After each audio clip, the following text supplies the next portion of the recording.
এঁচোড় রান্না করব। মশলাটা প্রথমে কষিয়ে নিচ্ছি। মশলায় সবই রয়েছে, রোজকার জিরে ধনে গুঁড়ো আর পেঁয়াজ বাটা, আদা বাটা, রসুন বাটা, টমেটোও কেটে দিয়েছি। আগে থেকে শুরু করিনি বলে এখন বলছি। আর এঁচোড়টা সেদ্ধ করে নিয়েছিলাম, তারপরে একটু ভেজে নিয়েছি, এর সাথে আলুও দিয়েছি। নুন দিয়ে দিয়েছি, এবারে হলুদটা দিলাম। ভালো করে কষে মশলার তেলটা ছেড়ে যাক। একটু কাশ্মীরি রেড চিলি পাউডার দেব।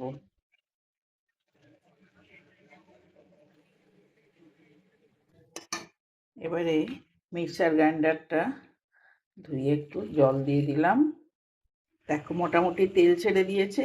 এবারে ওই ভেজে রাখা আলু আর এঁচোড়টা দিলাম।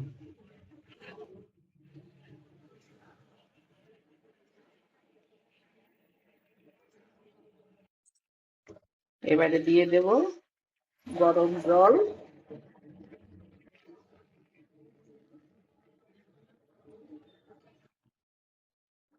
দেখো এঁচোড়টা আমার হয়ে গেছে। এবারে একটু ঘি দেব, একটু ঘি দিলাম, গরম মশলা।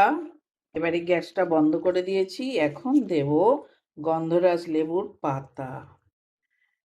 এটা দিয়ে আর ফোটাবো না, এবারে চাপা দিয়ে রেখে দেব।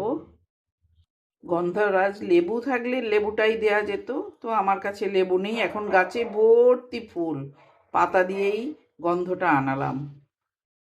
কি নিরামিষ কি আমিষ, এভাবে রান্না করে দেখো, খুব ভালো খেতে লাগে। গন্ধরাজ লেবু দিয়ে খুব ভালো খেতে লাগে।